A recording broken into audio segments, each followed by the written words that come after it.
यहाँ तक हम लोग पढ़े थे उसी का आगे हम लोग यहाँ तक पढ़ चुके थे। साइंस एंड सोसाइटी इसको पढ़ चुके थे। हम लोग आज पढ़ना है do all animal digest food the same way as human do. क्या सभी एनिमल फूड को उसी तरह से डाइजेस्ट करते हैं जैसे कि ह्यूमन करते हैं? बताना है कि क्या सभी एनिमल फूड को उसी तरह से डाइजेस्ट करते हैं जैसे कि ह्यूमन, कि कुछ अलग सिस्टम है? कुछ अलग सिस्टम है एनिमल में कि वही सेम सिस्टम है जैसे कि ह्यूमन में होता है उसी तरह एनिमल में भी होता है। देखो, आई हैव सीन काऊ, मैंने गाय को देखा, मैं गाय को देखा। कीप च्यूइंग द फूड, वह फूड को चबाती रहती है, वह फूड को चबाती रहती है। When they are not actively grazing or eating anything why, वह बोल रहा है लड़का कि मैं एक गाय को देखा, वह फूड को चबाती रहती है जबकि वह घास चर भी नहीं रही है, ना ही कुछ खा रही है, तब भी वह जो है पागुर करती है, च्यूइंग करती है। च्यूइंग मतलब पागुर करना। अब देखो इधर देखो, गाय के बारे में, काऊ के बारे में देखो। काऊ को बना है इंटेस्टाइन, इसका बना है पैनक्रियाज बना है, र्यूमेन इसमें अलग से नाम दे दिया, ओएस्फोगस देखो इसका है। अब देखो, ग्रास ईटिंग एनिमल, घास खाने वाले, ग्रास ईटिंग एनिमल मतलब घास खाने वाले एनिमल जैसे कि काऊ फिगर 9.6 में, and buffalo partially chew the grass and swallow it into their stomach, थोड़ा थोड़ा इसको चबाती हैं फिर इसके बाद उसको स्टमक में अंदर कर लेती हैं, समझिए? Partially chew the grass and swallow it into their stomach. फिर आगे, इन द स्टमक, स्टमक में partially digestion of the food take place, stomach में फूड का पार्शियल डाइजेशन टेक प्लेस करता है, थोड़ा बहुत डाइजेस्ट होता है food. The partially digested food is brought back to the mouth, फिर उसको माउथ में ला दिया जाता है, फिर इसको माउथ में लाती हैं सब। फॉर ग्रेजुअल च्यूइंग, धीरे धीरे चबाने के लिए फिर स्टोमक से उसको माउथ में सब लाती हैं। This process is called rumination, इस प्रोसेस को क्या बोलते हैं? र्यूमिनेशन बोलते हैं। जो काऊ या बफेलो होती हैं वे ग्रास को पेट से फिर स्टोमक से फिर लाती हैं मुंह में, फिर माउथ में लाती, इस प्रोसेस को क्या बोलते हैं? र्यूमिनेशन। फिर धीरे धीरे चबाती हैं। And these animals are called ruminant, और इन एनिमल को क्या बोलते हैं? र्यूमिनेंट। जो र्यूमिनेशन करते हैं उन एनिमल को क्या बोलते हैं? Ruminant.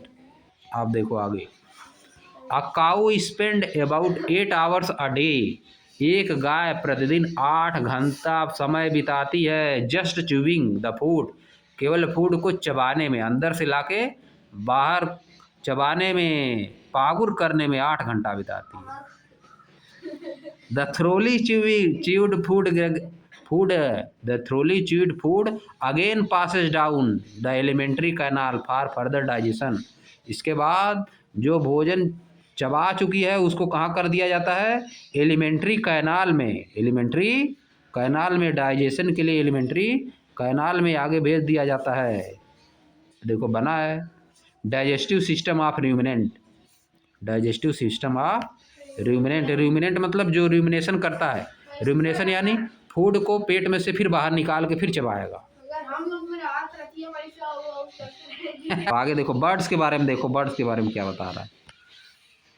Birds do not have teeth, bird के पास टीथ नहीं होता है, but they have a chamber called gizzard, उनके पास एक चैम्बर होता है जिसको बोला जाता है गिजार्ड, इसको क्या बोलते हो? गिजार्ड। इसका भी देखो एस्फेगस है, food pipe, stomach, gizzard, intestine इसमें भी है। अब देखो बताया ना, food is broken down by the contraction and रिलैक्शन of the wall of gizzard, gizzard की जो वॉल होती है उसके कॉन्ट्रैक्शन और रिलैक्सेशन से फूड क्या होता है? टूट जाता है, टूटता है। जैसे मशीन, जैसे आटा पीसने वाली जो मशीन होती है उसमें जैसे होता है वैसे इसके पेट में होता है, वही देखो, वही कॉन्ट्रैक्ट होता है, रिलैक्स होता है। कॉन्ट्रैक्ट होता है तो दब के एकदम दब जाता है पूरा, हर चीज़ पिसा जाती है उसी में।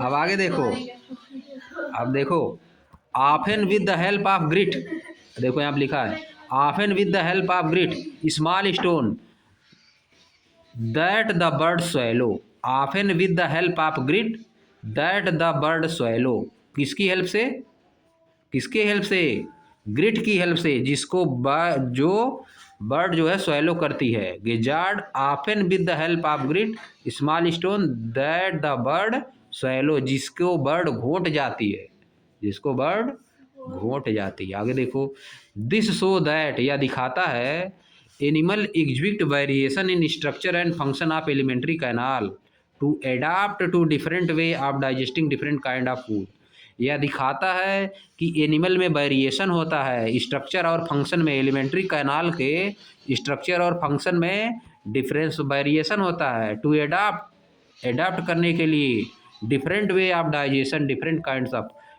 काइंड्स के फूड को, डिफरेंट काइंड के फूड को डाइजेस्ट करने के लिए एलिमेंट्री कैनाल में डिफ्रेंसिएशन होता है एनिमल में और ह्यूमन में। अब एलिमेंट्री कैनाल कहाँ शुरू होती है, फूड से लेके एनस तक जाती है, एलिमेंट्री कैनाल फूड से लेके एनस तक पूरा जाती है, इसको बोला जाता है alimentary canal.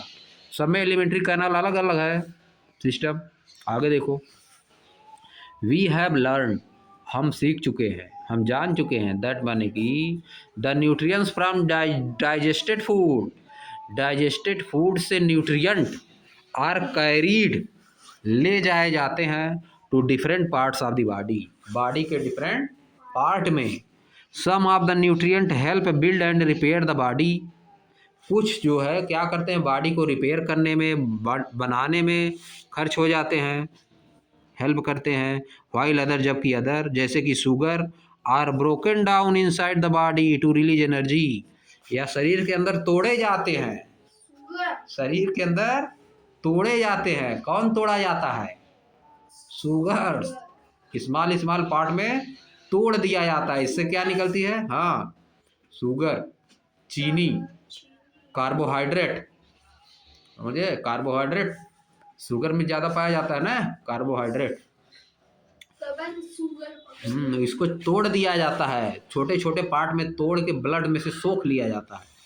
The process by which nutrient are converted into usable energy is called respiration, वह प्रोसेस जिसके द्वारा न्यूट्रिएंट आर कन्वर्टेड, न्यूट्रिएंट को कन्वर्ट किया जाता है यूजेबल एनर्जी यानी काम लायक एनर्जी में, वह प्रोसेस जिससे न्यूट्रिएंट को काम लायक एनर्जी में कन्वर्ट किया जाता है इज कॉल्ड रेस्पायरेशन, उसको रेस्पायरेशन बोला जाता है। वह प्रोसेस जिसके द्वारा न्यूट्रिएंट को यूजेबल एनर्जी में कन्वर्ट कर दिया जाता है उस प्रोसेस को रेस्पायरेशन बोलते हैं। अब देखो आगे, let us now explore how this process occur in animals, आइए देखते हैं कि यह प्रोसेस एनिमल में कैसे होती है। रेस्पायरेशन इन एनिमल, आप जानना है रेस्पायरेशन इन एनिमल में कैसे होता है।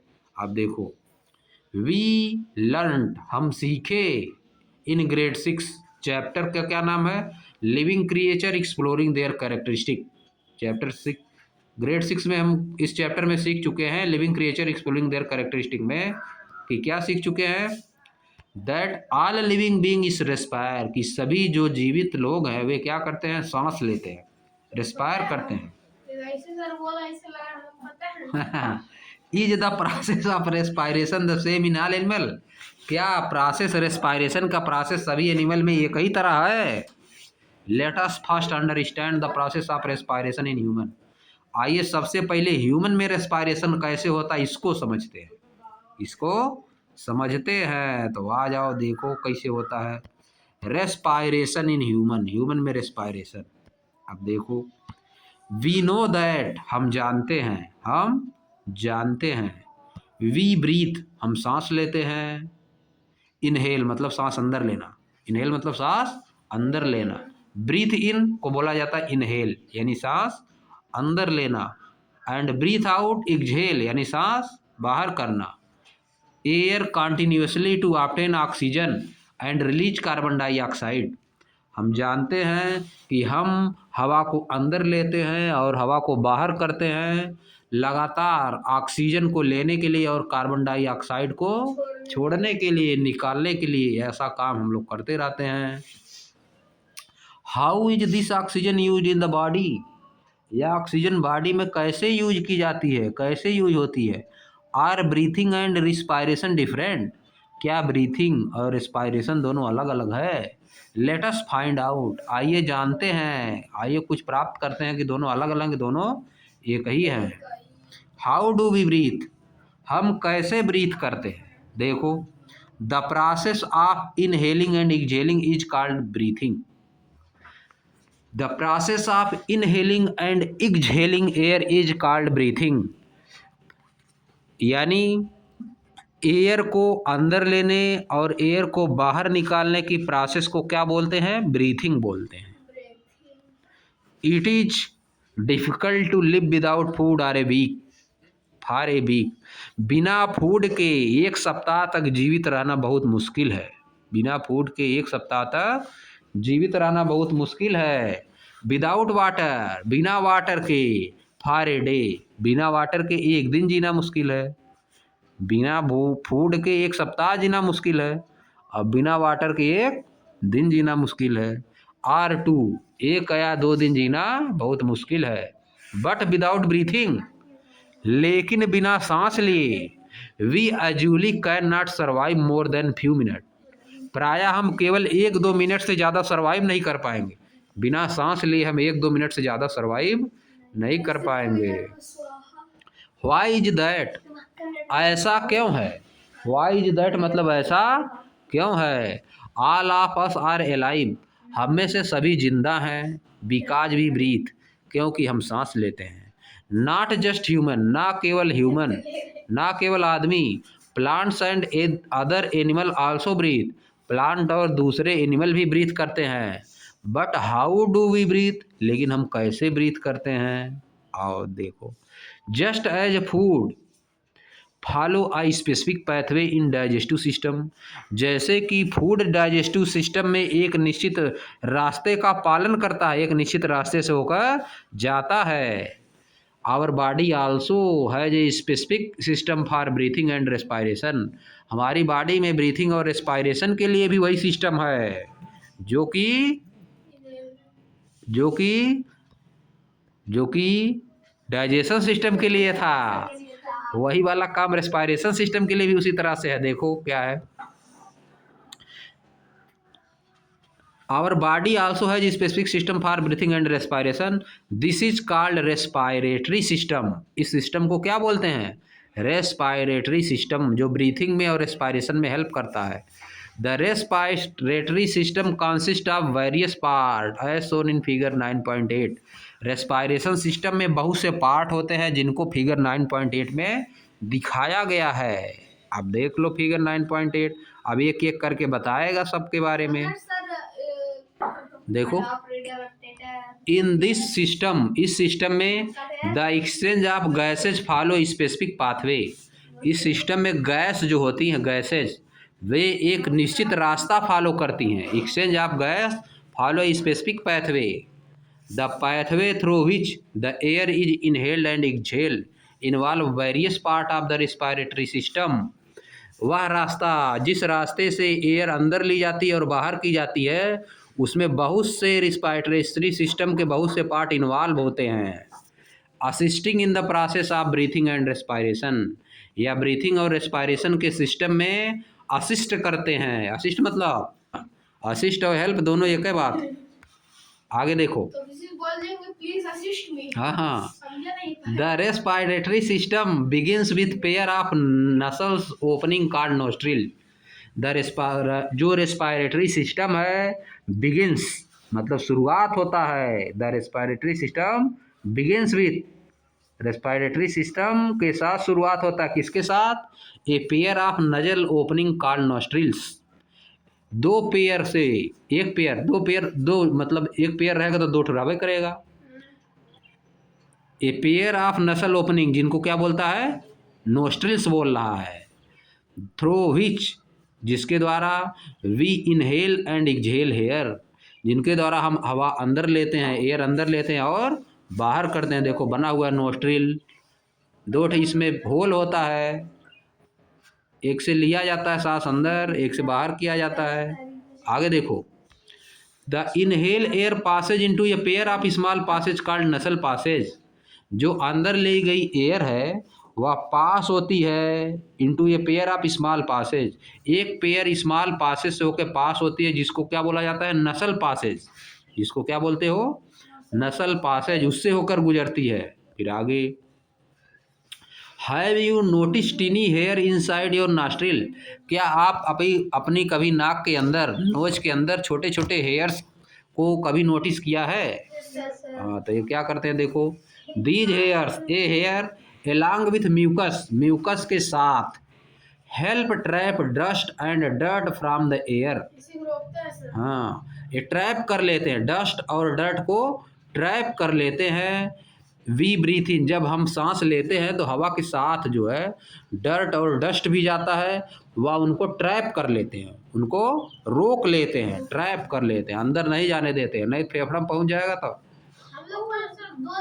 अब देखो आगे, कहाँ? Breathe in, this is why, ऐसा इसलिए होता है, दिस इज वाई, ऐसा इस कारण से होता है।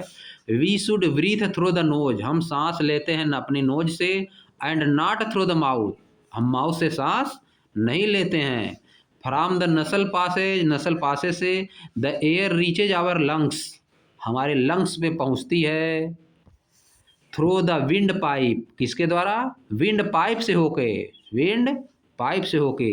The wind pipe form 2 branches, wind pipe 2 branches बनाती है, विच इंटर्स द 2 लंग्स, जो कि दोनों लंग्स में पहुंचता है, इंटर करती है।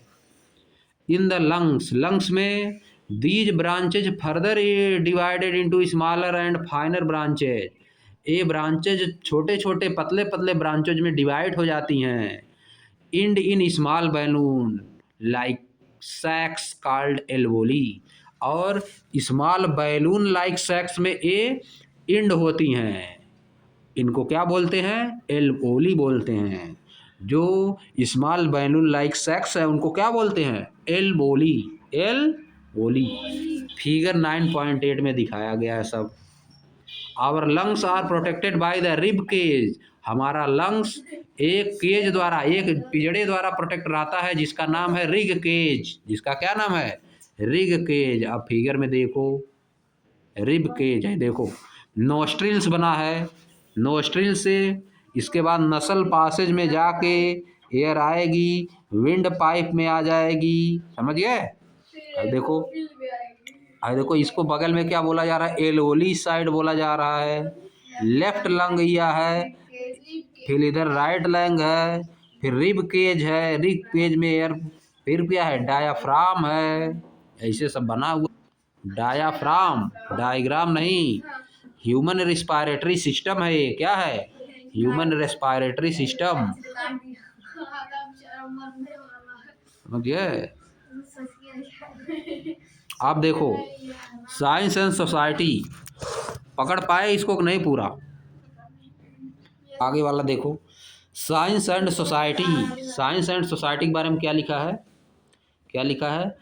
While a lot of dust is filtered out from the inhale air, क्योंकि बहुत सारी डस्ट फिल्टर हो जाती हैं, यानी रोक लिया जाता है, फिल्टर मतलब रोक लिया जाता है, जो एयर हम लोग अंदर लेते हैं बहुत सारी डस्ट उसमें रोक दी जाती हैं। Often small infectious particle can get through the lungs, कभी कभी ऐसा होता है कि छोटे छोटे पार्टिकल, इन्फेक्शन वाले पार्टिकल लंग तक पहुंच जाते हैं। फॉर एग्जाम्पल के रूप में during the covid pandemic, covid pandemic के दौरान the सार्स-कोव-2, SARS corona virus 2 virus affected the respiratory system, यह रिस्पायरेटरी सिस्टम को अफेक्ट कर दे रहा था, लीडिंग टू ब्रीथिंग डिफिकल्टी, जिससे ब्रीथिंग की डिफिकल्टी हो रही थी, सांस लोग ले नहीं पा रहे थे, and often causing serious lung problem, जिससे क्या हो जाता था? बहुत ही सीरियस, बहुत ही गंभीर लंग की समस्याएं हो जाती थी, और बहुत लोगों की